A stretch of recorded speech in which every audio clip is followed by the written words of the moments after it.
diákokat, kedves vendégeinket, igazgatóra és tanárainkat.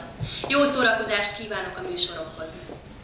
Elsőként hallgassák meg Kánai Krisztina 4. A-osztályos és Bánki Zsuzsanna 1. A-osztályos diákot. Corellikét fuvolára írt művét adják elő.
Felkérem az igazgató urat ünnepi beszédének megtartására.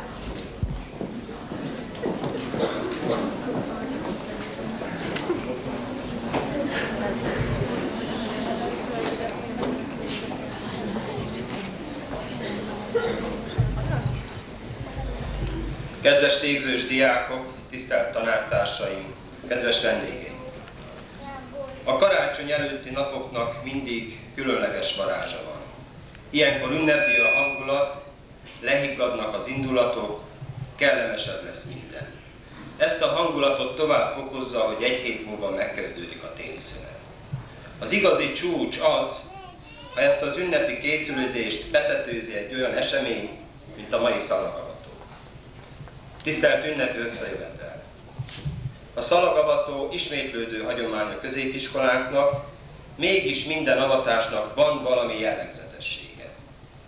Számomra a mostanit nem csak ez a 3 kedves osztály teszi emlékezetessé, hanem az is, hogy ebben az évben 45 éves lett a gimnázium. A szalagavatónak évszázados története van. Ezt a szokást 1952-ben, az alapítás évében a mi gimnáziumunk is átvette. A régi fényképek és dokumentumok arról tanúskodnak, hogy az alapításkor nagyobb volt a szigor és a kötöttség a Bolyai Gimnáziumban. A diákok az utcán tömött sorokban, osztályonként párossával vonultak a menzára és az állomásra. Az utca jobb oldalán lehetett oda menni, és a bal oldalán visszajönni. A tanulók fején diáksapka, a sapkán aranyzsinór volt. A zsinór egyben jelezte az évfolyamba tartozást is. Kötelező volt a köpenyviselés, ami csak sötétkék lehetett, és végig be kellett foglalni. Az 1956-ban érettségiző első bolyais diákok kék szalagot is viseltek. A kék szalag tehát kezdettől fogva az érettségiző diákok megkülönböztető jelképe volt. A világ azóta sokat változott, de a szalag értelme ma is ugyanaz, mint 45 évvel ezelőtt, hiszen most is a felnőtté válást jelenti. A szalagavató ünnepség pedig azt jelzi, hogy a diákévek utolsó szakasza következik. Kedves lányok és fiúk, 18 évesek lettek. Azt szokták mondani, hogy ez a legszebb kor az ember életében. Gyakran halljuk a fohászt a felnőttektől, de szeretnék még egyszer középiskolás lenni. Amikor összejönnek az öreg diákok, legtöbben a középiskolás évekről beszélnek. Az egyetemet és a főiskolát végzettek is legszívesebben a gimnáziumi élményeiket idézik fel. Valóban ilyen fontos ez a 4 év? Valóban annyira meghatározó az, hogy melyik iskolába kerül a diák, milyen az osztály és ki az osztályfőnök? Kedves vendégeink! Nagyon kíváncsi voltam, mi a válasz ezekre a kérdésekre, ezért megszólítottam a végzős diákokat.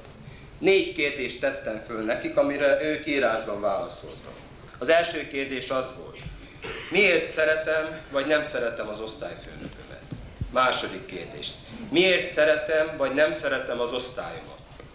Harmadik: miért szeretem vagy nem szeretem ezt az iskolát? És a negyedik kérdés is volt: milyen gondom van az igazgatóval? Özönlöttek a válaszok, amiből nem csak egy ünnepi beszédet lehetne összeállítani, hanem akár egy gazdag tanulmányt is. Az idő rövidsége miatt csak a 2 legfontosabb kérdéssel foglalkoznék. Mi is ez a kérdés? Milyen embernek ismertem meg az osztályfőnökömet, és mi a véleményem az osztályon? A 4. ások osztályfőnöke Talapka József tanárnő. Az ások véleménye az osztályfőnökről viszonylag egybehangzó. Szeret és félt minket, írja a legtöbb diák. Mindent meg akar tenni értünk, megértő, néha engedékeny. Van, aki úgy látja, lehet hallani? Tehát megértő, néha engedékeny. Van, aki úgy látja, hogy tartja magát a pozíciójához, de ha elengedi magát, más ember. Akkor a legőszintébb és a legemberibb, amikor saját gyermekeiről és az ideális családról beszél. Több diákot zavarja, hogy gyakran emlegeti az előző osztályát. Valószínűleg azok a diákok közelebb álltak hozzá, gondolják. Az idén jobban ráhajtott, írja az egyik diák. Udvarias szentbeszédeket mond az érettségéről nap mint nap. Úgy tűnik, hogy ő jobban tart a vizsgáktól, mint mi. Ez annak tulajdonítható, hogy félt, szeret minket, bár érzéseit nem mutatja ki, inkább titkolja. Végül több egybehangzó vélemény. Ha újra kezdeném, őt választanám osztályfőnököt. A 4. B-seknek is kialakult véleményük van az osztályfőnökről, Horváth Tamás tanárról. A B-sek sokkal árnyaltabb képet festenek vezetőjükről. A legérdekesebb az, hogy ugyanazt a tanári magatartást és stílust az egyik diák elismeri és nagyra értékeli, a másik pedig kevésbé kedveli. Van, aki úgy vélekedik, hogy az osztályfőnök nagyon barátságos, közvetlen, nagyvonalú, lezser, sokat poénkodik.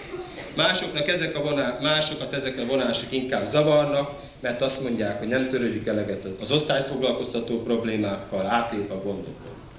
A lányokra valamiért haragszik. Derül ki az édesanyja. Kifelé nagyon harcol az osztályáért, kiáll értünk, írják a diákok. Szerinte csak a mi osztályunk lehet a legjobb. Legoldottabb az osztálykirándulásokon és az osztálybulikon. Ilyenkor olyan, mintha nem is tanár lenne. Tanítványaiban mélyen élnek a jó sikerült osztálykirándulások. Többen kihangsúlyozták, hogy általa sikerült megismerni a leghíresebb magyar Borbélyt.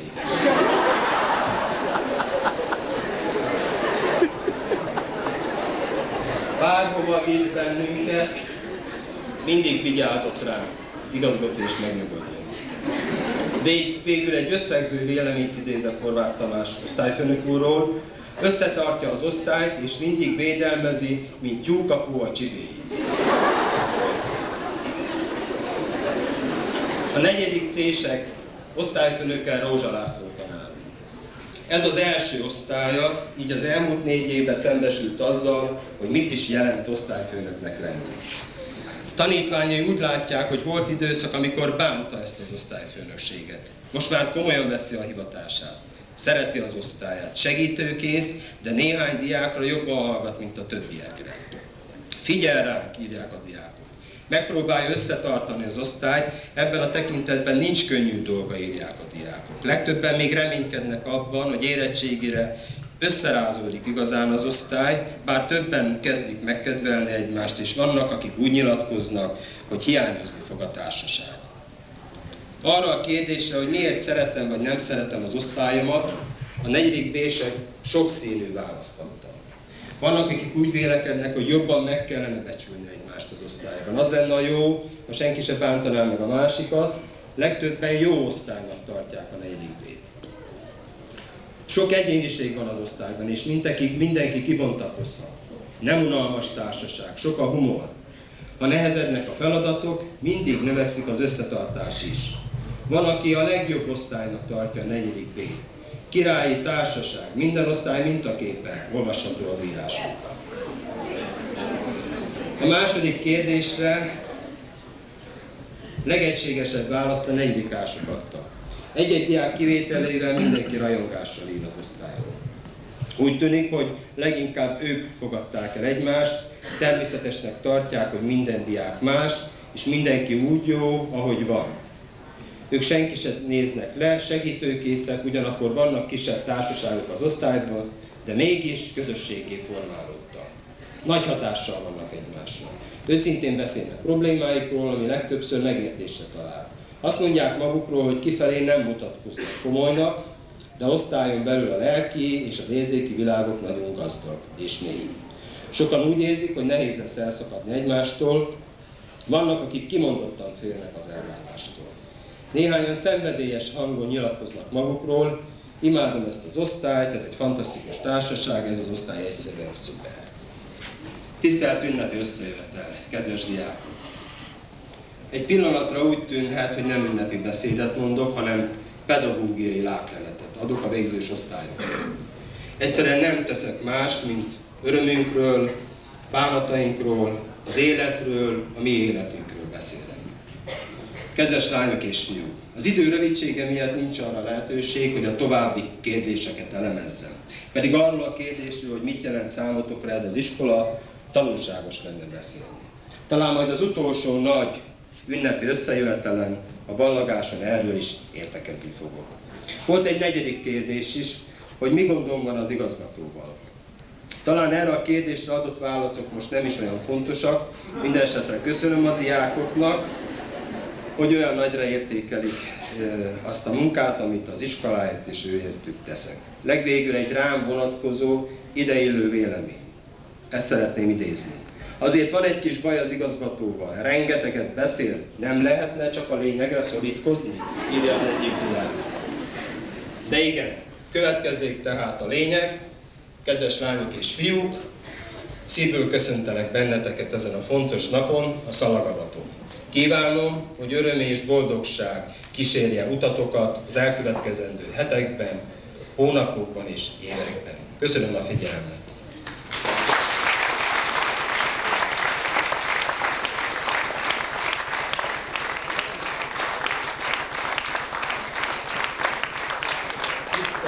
ünnepi összejövetel hagyományainknak megfelelően a végzős diákoknak az osztályfőnökök tűzik fel a szalagot, a 4. A-soknak Talatta Józsefné, a 4. B-seknek Horváth Tamás, és a 4. C-seknek Rózsa László tanár. Engedjék meg, hogy mindenekelőtt gratuláljak az osztályfőnököknek egy jeles esemény alkalmából.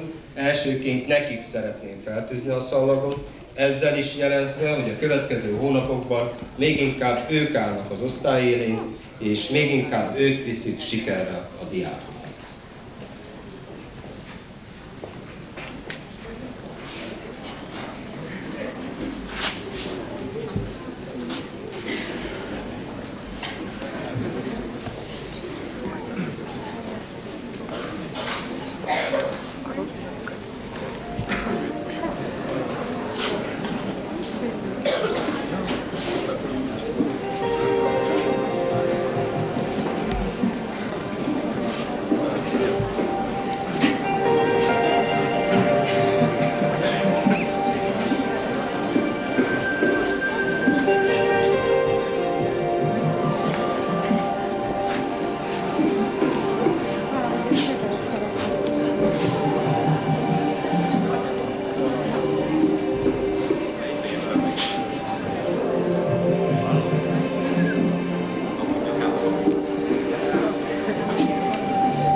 4 évig jártatok. Mit is adott nekünk a Bolyai? Rengeteg tanulnivalót, izgalmas és olykor unalmas órákat, barátságot és néha szerelmet. Kiüresedő világunkban tartalmas emberi kapcsolatokat, lehetőséget arra, hogy megmutathassuk önmagunkat. Nagy feladatok előtt álltok még. Ezek megvalósításához kívánok a magam és diáktársaim nevében jó egészséget, erőt, kitartást. Kívánom, hogy az élet kínálta jó lehetőségeket ne szalasszátok el, boldog és sikeres emberek legyetek. Egészségetekre!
pedig Balogh Ferenc egy verssel fogja köszönteni vendégeinket.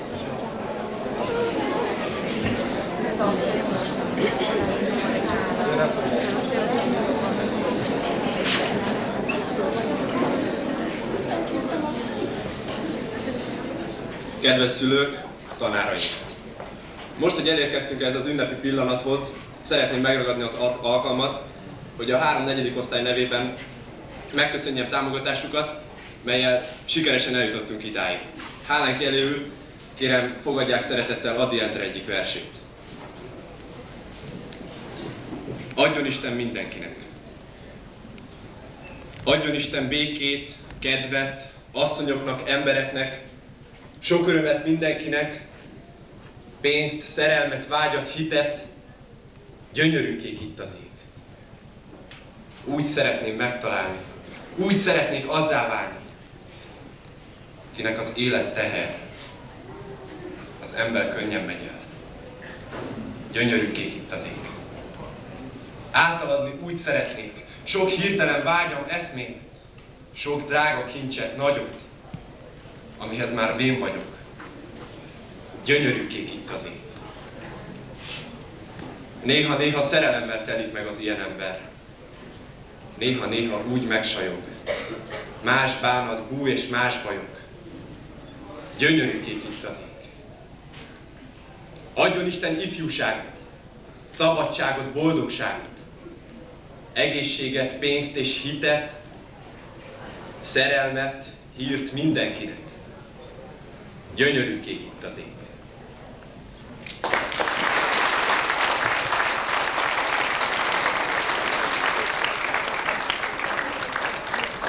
Az avató részt a negyedikesek kivonulása zárja.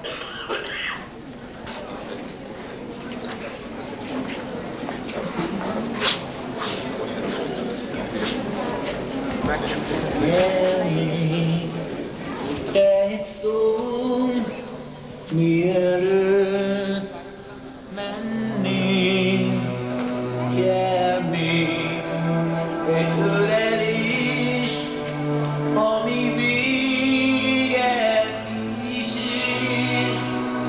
Az úton majd néha gondolj rám, ez a föld a tiéd, ha elmész visszavár.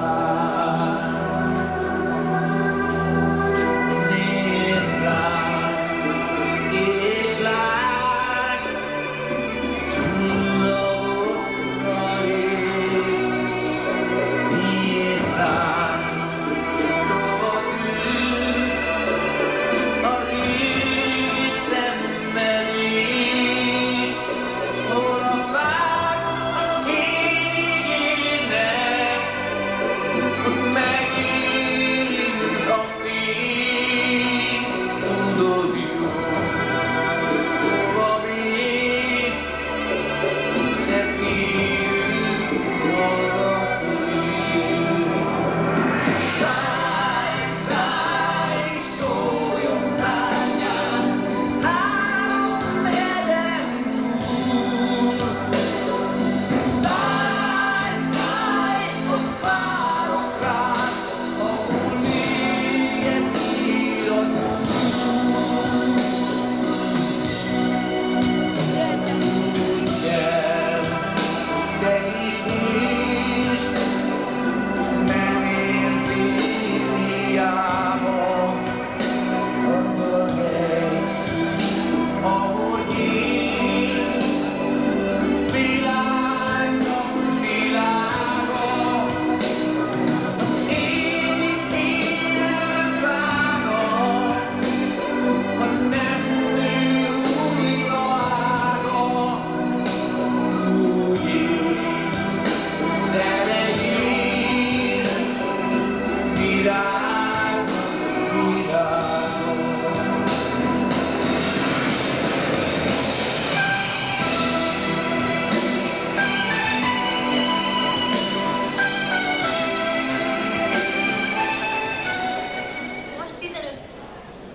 Most 15-20 perces szünet következik, ezt követően követően a negyedikesek táncát láthatják. Elsőként a 4. A-sok skót táncot adnak elő. Őket a 4. B-osztály követi görög tánccal. A műsor a 4. C-sek magyar tánca zárja. Az első 2 osztály táncát Huszta László, a 4. C-sekét Tóthné Stegner Éva tanította be. Köszönjük nekik a gondos felkészítést. Figyelem, figyelem, ismétlés is lesz.